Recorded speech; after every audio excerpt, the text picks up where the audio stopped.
Hello, it's Martin here with another Ask Martin Monday. You know what, we haven't got a jingle. That's what made me think about it. We haven't got a jingle for Ask Martin Mondays. Which this isn't, it's a property clinic, isn't it? So that, but isn't that an Ask Martin? Oh, this is a terrible start. I've messed it up already. I'm not even 21 seconds into this and I've zooped it up. Welcome to another property clinic. And in fact, we do have a jingle for property clinic. We don't have a jingle for property clinic. We have an opening sequence for the whole thing. Please stay with me. Stay with me. Stay with me. I was just saying, it'd be nice to have a jingle like an Ask Martin Monday jingle, which would be used on Ask Martin Monday, hashtag Ask Martin Monday, which is on Twitter at TV Martin Roberts, which is when you can ask me the questions, which I end up recycling in a totally environmentally friendly way and putting them out here on my property clinic on Martin Roberts Property Tidbit. Anyway, how are you doing? Good. Well, yeah, this is your chance to ask me questions. And make sure you like this. Although going on what I've done so far, I don't see why you would. And subscribe. Wendy, hello Wendy, you always send me questions and I love you for that. Where do you get your eclectic shirts from? Well, eclectic, yes, that's a particularly eclectic one for you, and knowledge that you might be asking me this question. All over, yeah, no specific place. I hate clothes shopping. I tend to buy like lots in one trip. So I will go down to wherever. We go to quite a good place near where we live called Clark's Village. They've got like all these designer outlet shops and things. I go down there and buy like 20 shirts with fat face. Well, I don't know all the other places. And so I the funky ones actually come from Bowden, which is obviously doesn't have shops, does it? So online, I do get them from there. A few from Hollister recently, quite like that. Yeah, Fat Face have started doing some nice ones. Kind of like nautical kind of look, you know. Hey, don't know why, but I do. So there you go. Oh, Lynn. Hello, Lynn. Am I out and about in my caravan yet? Well, I love my caravan. We've got a caravan and I love it. And each summer we tend to go down to Wareham Forest in Dorset, which is just absolutely amazing. I just didn't really fancy with the restrictions. You know, I mean, they're doing their best. But, you know, the swimming pool's closed. The shop has restrictions. The toilet blocks are closed and stuff like that. Or restricted. It's like, I've got such lovely memories. I don't want them to be trashed. So I'm going to probably give it a break. I do love, if you haven't tried caravan, it's absolutely fantastic. Natalie Hamer. Hello, Natalie. I'm interested in auctions. What's the most exciting part of being at a property auction? Well, I think the most exciting part of being at a property auction, and by the way, there is now a start of a whole new series on Property Masterclass on this channel, all about buying property at auction. We're going to split it into 6 parts because there's so much to tell you. But give it a look. It's on the auction. It's on the Property Masterclass section of this YouTube channel. The most exciting thing I think about auctions is that on the day, if you've done your research, you've got your funds in place or whatever, you can actually walk away pretty much owning a house, right? And it's very fast, it's very furious, but it's very exciting. And you could actually, you know, all this dilly-dallying and worrying, am I going to get gazumped? Is the property going to actually be sold to me? Am I going to be able to buy it? No. Forget it. You go to an auction, that you go there and zap, you own the property. That is really, really exciting. Mank. Hello, Mank. Who's that? Is Plastic Mank. Plastic Mank, known as Mank. Hi. When you own a estate, it will take 6 weeks to 6 months, a year or whatever to finish. Do you loosely hold them to, or does your team badger them so that you can go check on progress, obviously in a nice way, and do any say they don't want you back? Well, no, we don't badger. We keep in contact with people to find out how they're getting on, because we want to obviously give them long enough, but we want to make sure that we do actually get to visit and actually, you know, make sure we document what they've done, which is often absolutely amazing. Do many say that they want us back? Well, it does happen. I don't say their experience of me or Dion or Martel was terrible, and it couldn't be, because we're always lovely, I hope, but they just maybe sometimes people, they feel embarrassed about what's happened or something, and they don't want us back, because occasionally it does happen. We do film stuff that you will never get to see because we never get a chance to go back, which is really sad, but there we go. And most part people are delightful. Kirst, hello Kirst. What event have you missed most this year since everything's been cancelled? It's got to be Glastonbury. Glastonbury has been a pilgrimage for me since I was like about 17. I have probably been 30 or so times, and if you've never been, you probably won't understand. If you have been, you will understand. It's just a different world. It's about the total get away from it all, different attitude towards life, people, eclectic mix of people who are just, from my experience, invariably lovely. You know, people, you know, such a large group of people. Maybe it's just the bits of it I hang out at. You know, I just spend a lot of time in the healing fields and that bit of the old bit of Glastonbury. I'm not sort of super spending lots of time down at the rave tents and stuff like that. But maybe it's because I'm spending more time there. I don't know. But so the fact it was cancelled this year. It's really bad. The good news is they're making the tickets. If you've got tickets, they will be valid for next year. So that is hyper good news, because it means we don't have to go through the whole palaver of trying to get up at, poised at 9 o'clock in the morning on the day they release the tickets, and hopefully, oh my gosh. And by 9:30 they're always all sold out. And I was lucky and I got tickets. So they're being carried on to next year. So Glastonbury, I've had so many happy times there, and long may it continue. They took the kids there when they were like 2 years old. People go, oh, you've took your children to Glastonbury. And I go, yes. Have you ever been to Glastonbury? No. You don't know what you're talking about, do you? Because actually Glastonbury is amazing for kids. I feel very, very safe with them there, and they've just grown up, recognising that you don't judge a book by its cover, don't judge people by how they look necessarily, judge them by how they act. And the kids feels they're absolutely, truly amazing stuff, manned by the most incredible bunch of folk. Dolby asks, have you ever eaten a very bruised banana? Well, yeah. So when they're bruised, they kind of go that squishy thing that bananas do. Not so keen on that bit, but I do like really speckly ripe bananas. Some people can't stand ripe bananas. I love ripe bananas. So that's absolutely right. Here's an interesting question. Julie Stone asks, can you see the cameras when you're in the jungle? Can you see the cameras when you're in the jungle? And she means I'm a celebrity and get me out of here, by the way, of course, if you didn't figure that out. So the reality is here, there are over 100 cameras monitoring you in the jungle when you're in the jungle camp, okay? Hidden in trees, under rocks, behind bushes. And imagine that, 100 cameras running 24 hours a day. Can you imagine the amount of hours of footage they have to trawl through to get the images that they want? But there are these big sort of rock things, which, have you ever been to Disney World or Alton Towers or one of those places where they built things to make it look like rock, but it's actually made of, I don't know, polystyrene kind of fiberglassy kind of stuff, and you knock it, obviously isn't rock. Well, there are obviously these rocky outcrops in the jungle encampment which contain the big cameras, and those are the ones, they'd probably be massive cameras with huge great lenses on them that enable them to zoom right in on people's expressions and get all those little intimate moments. And they are obviously operated by cameramen or camera people. Occasionally you hear a rustling from the bushes or the rocks, and you'll hear a sneeze or something, or cough. So the game is given away slightly. But yeah, you do occasionally get to, so you do occasionally get to see them. It's amazing.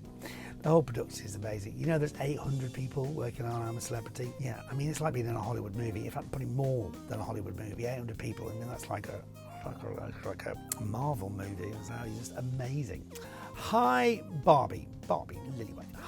Hi, Martin. Can you advise us what the best product is to use on Hemlock Handrail? Wow, Hemlock. Varnish, wax or oil? We're confused. Okay, so I'm a big fan of Danish oil. You can buy it in tins, tins. Well, where did you can buy it in tins? What else are you going to buy it in? Like a plastic bag or a cardboard box? I mean, no, anyway, you buy it in tins. Here's a picture of a tin of Danish oil. You get round tins and square tins, and you get all sorts of tins. Yeah. So, but I don't know what it's made of. It's like oil. It's not oil as in car oil. It's like this stuff, and it's amazing. Okay, wigglers when you put it on, but then you just literally have a rag and you just wipe it over the wood, and it is amazing. It nourishes the wood. Creates an amazing finish. Do it 2 or 3 times to get an extra sort of luster. And Danish oil is suitable for outdoors, and it's ace. Indoors, outdoors, whatever. So I would do that if I was you. Oh yeah, Gareth Evans asks, good Monday to you, Martin. Hello. I mean, you can send in your requests at any time on a Monday, really. We try and pick up the stragglers on Tuesday morning, but if you can get them in earlier on, I'll try and answer them by Monday evening for you on my Twitter account at TV Martin Roberts. Good morning, everyone, whatever. Hope I'm not too late. No. Have you got a collection of bloopers anywhere? Yeah, well, I've got a few bloopers, which I have. The Homes Under the Hammer archive will be absolutely rammed with thousands of bloopers. We've never produced a blooper tape, which is a bit of a shame, because I'm sure that would be amazing. Lots of me falling through the floor. I once did one. The team remember where we were in a kitchen and there was a high-level kitchen cabinet, and I grabbed the high-level kitchen cabinet door to open it, and the whole thing fell off to me. And you could hear the crew absolutely killing themselves laughing. So yeah, that was a good one. Jackie Perryman, hi Jackie. Am I the only person who spends the programme Homes of the Hammer looking up properties on Google Maps and right? I think the more interactive you make Homes of the Hammer, the better. So the fact you're looking it up on Google Maps going, oh, look at that, and Rightmove going, wow, those are the average prices of properties in that street, I think it's very good. It's good due diligence. It's good research. So well done to you, Jackie. A great idea. We should all follow your example. Another question from Dullboy. Favourite ice cream flavour? Well, I've discovered this one by Marshfield Ice Creams. Oh my gosh, get this. Black currants and cream. Ugh, if you see it anywhere, oh my golly gosh, black currants and cream ice cream is like to die for. Second to that, probably Belgian chocolate. Nom, nom, nom. Or butterscotch crunch. Nick Rook asks, do I still tree whisper? Well, so when I went into the jungle, a thing that I do was revealed to the nation. I do hug trees, right? I'm a tree hugger. And before you make fun of me, all right, just try it. Remember, I tried to get Adam to hug a tree when I was in the jungle. He was like, what are you doing? And people just won't get it, right? But just give it one shot and just pick a really big tree. And they do say, there's some science to this, that the trees have energy flowing through them, the sap's rising and all that kind of stuff. But I find it very relaxing when you hug a tree and you just go, and maybe it's just a breather, a moment. You clear your mind, whatever. I don't care if you think I'm nuts. It's a really cool thing as far as I'm concerned. I don't necessarily talk to them too much, but I definitely do just use it as a moment to relax, and there ain't many of them, are there? So whatever. Here's an interesting question. Luke Rigg, hi Luke. Has a part of the property ever caved in while you were filming there? I know you wouldn't go in if it was structurally unsound, but over the years something must have happened in a house that everyone thought was safe. So we do a risk assessment before we film. If the roof was going to collapse, we wouldn't be allowed in. We do wear hard hats if there's any danger of debris falling. But for me, it's more about falling through the floorboards. Now, I have fallen through more floorboards than I've had hot dinners. At least 5 or 6 or maybe 10 times on camera, and they're all there if you search for them. Yeah, I've definitely fallen through floorboards. I tend to fall through things rather than have things fall on me, which is probably better. Margot McLennan, hello Margot, nice question. Apart from the UK, what country's housing appeals to you? I quite like the rusticy kind of back to nature kind of look, so I think Scandinavia. The houses they have like in Sweden, and my Swedish chef in Perth, they smooth. Do you remember the Swedish chef? Oh, show me a picture of the Swedish chef. Oh, those eyebrows. Oh, yes. There's Muppets, in case I haven't actually said that. I assume you knew what I was talking about there. The Swedish chef is in the Muppets, right? Yeah, it's very, very funny. Anyway, so Sweden. And I guess Norway, so I think mostly Sweden. Yeah, that'll be that. Dave Gorman. Hello, Dave. I absolutely love you. You've done some amazing things on Life's Goodish and the TV stuff you do. Absolutely awesome. Dave Gorman, I've actually been on his show. I've actually done some reporting. We did this year, this great idea. How much would people lie on television? And I went out with a film crew and we went to Central Bath. It was whether or not I could persuade people to pretend, because I got into a bit of a pickle and we were a short time, to say that actually this wasn't the centre of Bath, it was in fact the centre of Edinburgh, and whether people would just do it. And in fact, a lot of people were very helpful. Did actually say, yes, I love Edinburgh when they're in the centre of Bath, and it was great. So Dave's done some great things, and he came up with this great thing a while ago, putting up a statue of me up in Warrington, and a statue. He was fudging people that they were thinking about putting a statue of me up in Warrington, which would be a huge honour, but I think it's highly unlikely. And but it was great. So Dave Gorman's last question. I have Dave, love you. I hope people don't ask me any things. Generally not. This is a very lovely lot of Twitter stuff that I have, and if people ask me any things, then I just don't answer them. Unless it's tongue-in-cheek meaning. And what is meaning? Meaning tongue-in-cheek. I like it. If people want to take the mickey, that's all right, as long as it's done with a certain amount of love. I don't care. Wendy, good question again. This is Wendy Clark. I heard a really good song on Homes and the Hammer the other day, but don't know who was singing it. Has there been any thoughts of releasing a compilation album? We keep on going on about that. Yes. We would love to produce a compilation album of songs on Homes and the Hammer. I don't know why they haven't. Oh, that's interesting. Here we go. This one with a picture. Hi Martin, do you know of anyone who'd be interested in this 1930s fireplace before we take it out and throw it away? I've tried various places, but to no avail. That comes from Kirsty Air. Hello, Kirsty. In air, probably. You know what? Unfortunately, lovely though they are, A, those kind of fireplaces are really hard to take out without damaging them. And B, those kind of fireplaces are still not really back in fashion. And, you know, retro, there they are. I don't think you'd actually find there was much of a value or interest in that, I'm sorry to say. Final question then. Gwindar Abkumru. With all the good tunes on the show, you should release the Homes Under the Hammer CD. Now that's what I call Homes Under the Hammer. That's such a good idea. We've got it. Now that's what I call Homes Under the Hammer. Do you think they would go for it? Who'd you write to and get that kind of thing organised? I don't know. But I actually found the other day, now that's what I call Music 1. Can we find a cover for that? This is what was on it, right? This is Now That's What I Call Music 1.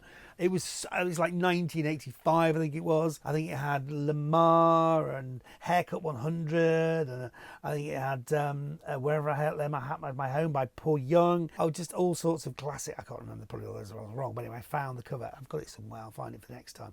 Unbelievable. So now that's what I call Homes Under the Hammer. That is brilliant. Bit of reminiscences to finish off with. Thank you so much for your questions. I love them. Keep them coming. It's hashtag Ask Marty Monday. It's on my Twitter account, which is at TV Marty Roberts, but you can also leave your questions here as well. Do make sure you like this video and subscribe to the channel if you can be bothered. For now, goodbye. I'll see you next time.